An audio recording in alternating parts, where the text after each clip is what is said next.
Hey everyone, how's it going? Welcome to NoDQ&A video right here on NoDQ.com, as well as the YouTube channel and NoDQ&A videos affiliate, ringsidenews.com. Before we get started with the questions, I done goofed.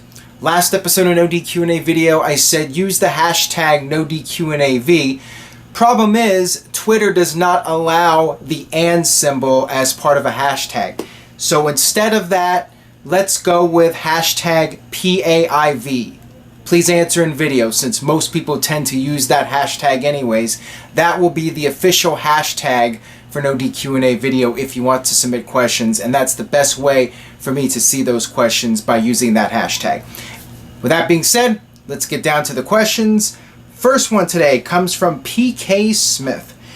What do you think the chances are of seeing a double turn between Seth Rollins and Roman Reigns at Money in the Bank? Most fans want to see this happen. I just did a poll on NoDQ.com asking people what they think of a double turn, and over 90% say yes, WWE should do a double turn at Money in the Bank. Will this happen? I would say highly unlikely in all likelihood. I think the chances of Roman Reigns turning heel are slim to none. As much as we all would like to see it, including myself, I think it should be done. I think Seth Rollins being a heel is burning money, flushing money down the toilet. Seth Rollins, in my estimation, could be the top babyface in the company. He could be the modern day Shawn Michaels. Only difference is he's the first Seth Rollins, and there's nobody else like him. He's totally unique. He's a tremendous athlete. He can cut promos. He can do anything the company needs him to do. He should be the guy, in my opinion. And I think that it would not hurt WWE to do this. Business is going to do what it's doing, regardless of who's on top. I think Vince McMahon needs to have an ego check and put his ego aside and just take a chance here. The worst that can happen is business will not change at all. The best that can happen is Seth Rollins catches fire as a top babyface and Roman Reigns catches fire as a top heel, and fans start to enjoy watching Roman Reigns on television, and perhaps one day Roman can go back to being a babyface and be more over than he ever was before. It's worth taking the risk. I think it should happen, but I think that as long as Vince is in charge, Vince is going to dictate what happens on WWE television, and what he thinks is best for business is what he's going to do. That's how I see it. I am not expecting a heel turn or a face turn. I'm not expecting a double turn.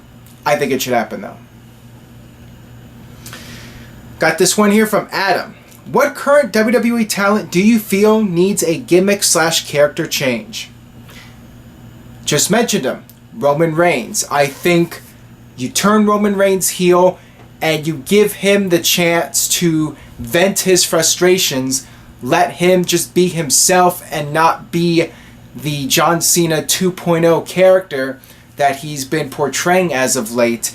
Let him go out there and do his own thing and be creative and take some chances, and let him develop his character. Let it be organic. Stop going with this Cena 2.0, the guy who kicks out of everything at 2, the guy who does all the Make-A-Wish appearances, the guy who has to appear on all the television shows and smile and hug the babies and kiss the women. Change it up. Do something different with Roman Reigns. Take a chance and see where it can go. Let him be creative and see where the character can go. We saw what happened with The Rock. When The Rock turned heel, joined the Nation of Domination, he developed that character. And when he went back to being babyface, he was a mega superstar. Roman Reigns could be the guy if WWE would allow it to be organic and not go with this template that they're doing with Roman Reigns. We're going to make Roman Reigns John Cena 2.0. Do something different. This one comes from Sohail. Who do you think is the most likeliest candidate to win the Money in the Bank briefcase? I will talk more about this in detail next week with Jeff Meacham when we do our pay-per-view predictions. I will say this right now. I think that Kevin Owens is the odds-on favorite. I've said this before, that I think it would be best for a heel to win Money in the Bank. It seems to make more sense that way because the Money in the Bank winner tends to cash it in at the best opportunity and take advantage of a situation, and that's something heels tend to do. I could see Dean Ambrose winning. I think Dean Ambrose is your second most likely candidate because you can do something perhaps with Seth Rollins and Roman Reigns. I only think Dean Ambrose should win if WWE is going to give the fans a Shield triple threat. If that is not something that's on WWE's radar at all, I would say go with Kevin Owens. And I think the dark horse candidate is Chris Jericho because it's been brought up time and time again how he invented the Money in the Bank, but he's never won it. And Jericho has really been doing well as of late. It seems like he's sticking with WWE for a longer run than in the past. He's going to stick around after Money in the Bank and maybe for the rest of the year. And if that's the case, I could see Jericho winning as a huge upset. If there's going to be an upset win at Money in the Bank, I think it'll be Jericho. Again, I will talk about this with Jeff more in detail next week, so stay tuned for that. Got this question here from Mr. Puzzle. Who do you see Roman having a match with at SummerSlam? I assume you're talking about SummerSlam and not Survivor Series. Do you think WWE will cut the Cena-Styles feud short so they can do Cena versus Reigns? That could be the reason why WWE is pulling the trigger on Cena versus AJ right now instead of waiting until SummerSlam, that they want to get this feud out of the way so they can do Cena versus Reigns. As far as I'm concerned, I only see two top candidates, maybe three candidates for Roman Reigns matches at SummerSlam. First is Roman Reigns versus John Cena, something that I've been speculating on for months now, something that I feel is inevitable. We will see it one day, but with the brand split, plans could change and Cena and Reigns might be kept separate until WrestleMania. That's a possibility. Another possibility is Roman Reigns versus Brock Lesnar, coming off of Brock Lesnar's UFC fight at UFC 200. But that might not be a definite thing yet. I think that might depend on how well Lesnar does in that fight and if he's injured or not.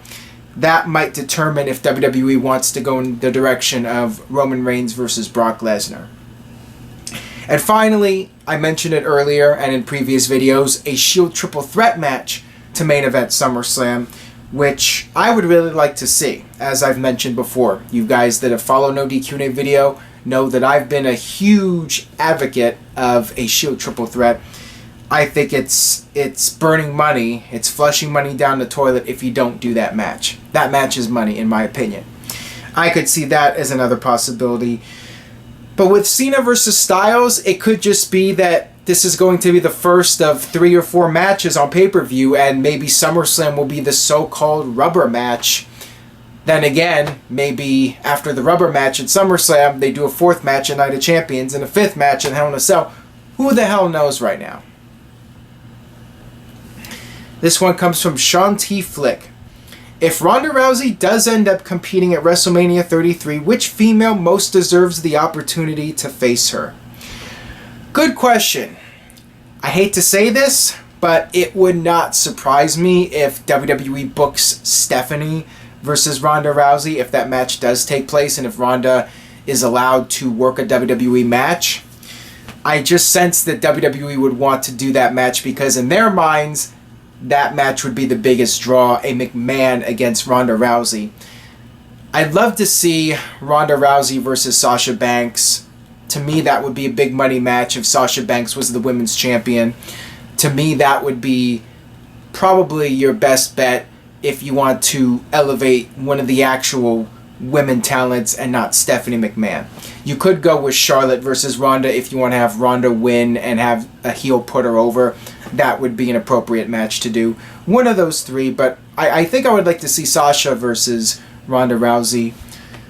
Stephanie versus Ronda Rousey, yeah, I get it. It's a McMahon, but to me, it would be nice to see a top woman competitor get the spotlight against Ronda Rousey. Got this one here from Ben Jarman. Who would you say was the greatest non-wrestler talker of all time? I would say Heyman or Heenan.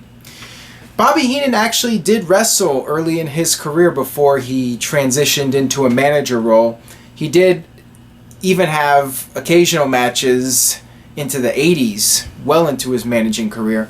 And even Paul Heyman, I think, had an occasional gimmick match here and there. But I get the point of your question. The best person who was known primarily as a talker, I would have to go with Bobby Heenan. I think Paul Heyman would go with Bobby Heenan. Bobby Heenan really set the standard, and there was nobody else like him as a personality. Bobby Heenan was one of the most entertaining performers in WWE and in wrestling history, period. Bobby Heenan was an all-time great, and Paul Heyman is no doubt very close to the top. Paul Heyman just goes out there, and as a pitchman, Paul Heyman is one of the best. He can go out there and he can sell a pay-per-view. He can sell Brock Lesnar. He is just such a great salesman. Bobby Heenan was more about just being an entertainer and telling jokes and being a heel and doing his shady tactics at ringside as a manager and doing the color commentary. Bobby Heenan was just an all-around entertainer, while Paul Heyman's more of a guy who goes out there and hypes up something, whether it's Brock Lesnar or a pay-per-view. That's what Paul Heyman does. Got this one here from just_S_K. Hey Aaron, with the WWE World Heavyweight Championship being defended every pay-per-view, WWE continuously books multiple matches with the same people. Would it help booking to have it be defended on only one of the big 4 pay-per-views and on special occasions? WWE did do this recently. If you recall, with Brock Lesnar only appeared every once in a while defending the title only on major pay-per-view events, maybe 2 or 3 pay-per-views before he ended up dropping the title at WrestleMania 31, and it did not go over well with a lot of people, and it really did not improve business at all. I like the 30-day rule. I think that every title should be defended every 30 days. I like that rule that was put into place decades ago, and I think that's how it should remain. The pay-per-view events should have title matches every single month. Every pay-per-view, you should have the titles on the line, especially the world title, but really all of them. I think every single championship should be defended on pay-per-view to make those titles important, and it also elevates the pay-per-views. And every once in a while, you can have a world title match on television. You know, I like the idea of every now and then the world title changing hands on TV, or a major title changing hands on TV, just so people get the idea that anything can happen at any time. And even house shows. I wouldn't change the world title at house shows, although it was done a few times in history, most notably when Diesel won it from Bob Backlund at MSG at a live event. But yeah, for the most part, you should just keep the title matches on pay-per-view to elevate the pay-per-views and elevate the titles. This one comes from Vissel. Hey Aaron, is this the best run that Chris Jericho has had in recent times? Heel Jericho is gold. I've really enjoyed Jericho, and now that he's been back on a regular basis and not part-time, I feel that he is starting to make a difference again. For a while, it felt like his comebacks were not doing much for anybody. He would just come back, have a few matches, and then leave. But now it feels like he's actually being a major player in WWE again. And the stuff with him calling people a stupid idiot, that is caught on. You got the fans chanting. They should chant that when Roman Reigns comes out. That would be hilarious. But to answer your question about Jericho, yes, I feel he's definitely been at his best since his 2009-2010 heel run. He's just been doing tremendous work. And again, that's another reason why I think Chris Jericho is a dark horse candidate to win Money in the Bank. If there's going to be a surprise winner that people are not expecting, if it's going to be somebody other than Ambrose or Kevin Owens, I think Chris Jericho just might be your best bet. Got this one here from Boston Rules 15. With Big Cass getting a push, could you see him eventually turning heel on Enzo? What was the best Money in the Bank pay-per-view? Alright, regarding Big Cass, I could see that happening. It's interesting. I think Big Cass would be a very effective heel because of his size. Enzo, I'm not sure how well he would work as a heel. I mean, he's a great promo, so theoretically he could pull it off. It's just that I think of the two of them, Big Cass, because of his intimidating look, he would fit better as a heel than Enzo. If he went out there and just became a monster, that could work. It's hard to say, but I would rather they have an actual split rather than being split up by the brand extension. At least that's how I feel. And to answer the question about the Money in the Bank, 2011. I mean, that was no doubt the best Money in the Bank pay-per-view, but all of them have been very solid pay-per-views. Year after year, Money in the Bank has almost been consistently the best WWE pay-per-view of the year besides WrestleMania and in some cases SummerSlam. Money in the Bank has definitely been up there as one of the big four pay-per-views, above Survivor Series, I would say for sure. And I get that question a lot as well. You know, I would consider Money in the Bank the fourth biggest pay-per-view now after WrestleMania, Royal Rumble, and SummerSlam, just because year after year it's been a quality show. This one comes from Daniel Jobber. By the way, Daniel, if you're going to send me a question, please just keep it to one tweet. Sometimes you tweet me like 3 or 4 times in a row regarding one topic, and it's hard for me to do that on the videos here. Just a heads up on that. Your question here, do you think it's too soon after a suspension for Titus O'Neil to become U.S. champion? Me, I hope he beats Rusev. I see Titus O'Neil as a filler opponent. Rusev just won the title. I do not see him losing it anytime soon. It would be silly for Rusev to win the title and then lose it right away. With Titus O'Neil, I think they're just using him as a guy to make Rusev look good as champion. I really do not see this feud dragging out for very long, and I think Rusev will go on and defend the title against somebody else, a baby face that the company is investing more in, somebody like a Sami Zayn or Cesaro. Cesaro, I think, would be a more fitting person to beat Rusev for the United States title. That's just my opinion. I like Titus O'Neil, but I don't see him winning the title at the pay-per-view. And again, I'll talk more about this with Jeff coming up this week on our predictions video, so stay tuned for that. That'll do it for this edition of NoDQ&A video. Subscribe, youtube.com/AaronRift, NoDQ. Check out my personal YouTube account, youtube.com/AaronRift. Got a lot of videos I'm posting, various hiking videos, travel videos. Looking to post some video game videos, maybe Super Mario Maker, and of course wrestling videos, cat videos. Got a lot of different topics and areas that I'm covering. So check out my personal channel as well as the main channel for NoDQ&A video and other wrestling videos. And stay tuned to NoDQ.com for the very latest regarding Money in the Bank, and I will see you guys next time.